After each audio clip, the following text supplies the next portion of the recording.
I got a brilliant idea for a light mod that I saw advertised, and I knew it was an inferior design, and they wanted $40 for it. So I improved on the design greatly, changed it up a little bit, and instead of course, buying it for $40, which I would never do since mine is better, is that I made this one for 20 cents. So $40 versus 20 cents. The dimensions, by the way, it's made out of Reflectix material.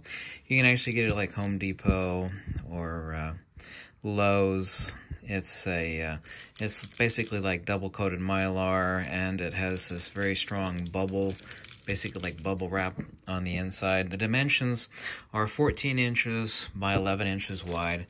Let me show you how it works. You'll actually need a wire, and I actually used a 10-gauge wire, and I traced it out here in black since I've actually got industrial duct tape covering it up to hold the wire to the back of the Reflectix. Then I'm actually using hook and loops to secure to the speed lights, since all speed lights, of course, should have hook and loops on them. Basically, anybody that has a bunch of speed lights they take to a wedding or for photojournalism, they always have hook and loops on the heads of the speed light. This is the Godox 685, but this will work with any normal speed light. Let me actually show you the back here and how you bend it. It's actually one single wire, and I just used a Sharpie to show you how it's bent. It's one single continuous piece of wire, and it crosses itself right here at the midpoint, 6 inches up from the base, and then it goes around here again. The ends are right here, so the ends of the wire right here. Then I taped it, and then I used a small piece of tape to secure it in the major points. And then, of course, I taped it to fully secure it. And with this crosshatch pattern, this triangle on the top is about 3 times larger than the triangle on the bottom. And this specific location like this means that this is infinitely bendable however you want. You can bend it flat. The whole thing weighs nothing. And you can bend it completely flat. But you can also bend it in countless different ways. And you can actually also use a translucent tracing paper or translucent window over the top of this, and use hook and loops to secure it to make a softbox out of it. But the whole thing lays completely flat, so this would actually take up no room at all inside of your photography bag. I'm trying to do this one-handed here, but it's actually quite brilliant. But I saw the design, and I got what they were going for, and I built things similar to that myself, but the actual location, man, these are industrial hook and loops. The location, let me set that down. God. Really tough. I'm so sorry about that. Really sorry. The location of where they actually put the wires in the back was wrong. I just want to show you that this actually folds flat. They actually used 3 separate wires that actually go like this from a single point. So 3 wires. And this is a superior design. This oblated hourglass shape of the wire lends itself to more articulation on the speed light. And here you can see the attachment point. So it's 11 inches wide by 14 inches long. Doesn't weigh anything. The cross pattern is basically 6 inches up from the base right here, and you can see the size of the triangle. There's about 2 inches on either side of this triangle, but this one actually goes basically to the edge on the top. But with this pattern in the back, and it's just vinyl coated 10-gauge copper wire like you can get at Lowe's or Home Depot. You can also get the Reflectix at Lowe's or Home Depot. Also, too, the industrial hook and loops. What it does is, this industrial hook and loop stuff is really tough stuff, too, by the way. Really tough stuff. And it's kind of hard to do this one-handed, but I'm going to do it one-handed anyway. Jesus. You say, why didn't you put this on a tripod? I know. I should have put the camera on a tripod. Go ahead and make fun of me. That's all right. So you can bend this 1,000 different ways.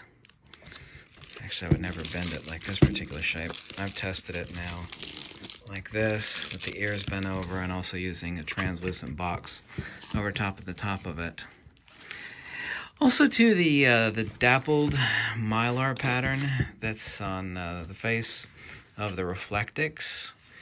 actually lends itself to a very, very beautiful light. It actually scatters the light even better than a silver-coated beauty dish. I can easily say that I've got more Speedlight light mods than anybody else on YouTube. Easily. Easily. This is my second best light mod creation, even though I did modify it from someone else's design. So $40 for theirs versus 20 cents for mine.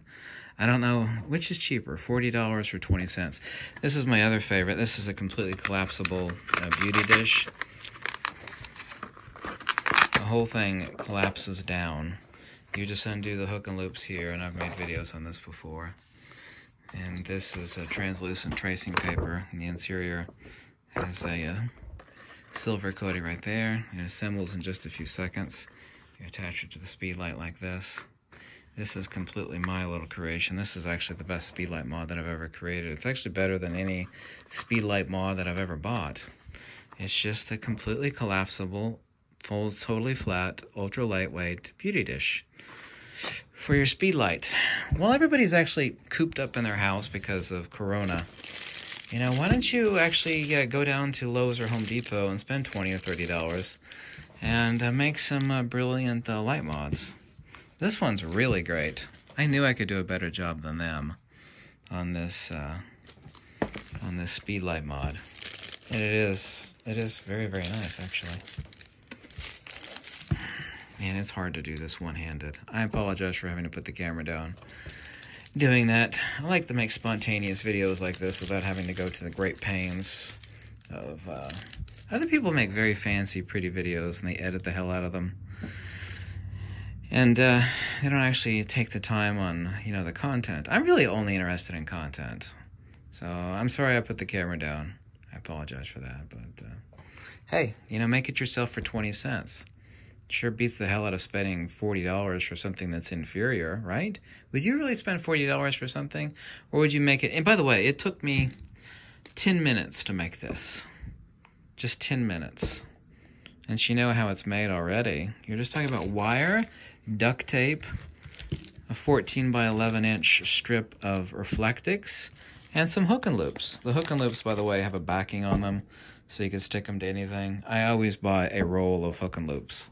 The industrial strength hook and loops are best. Anyway, thanks so much for watching. This does work really well, by the way. Thanks, bye.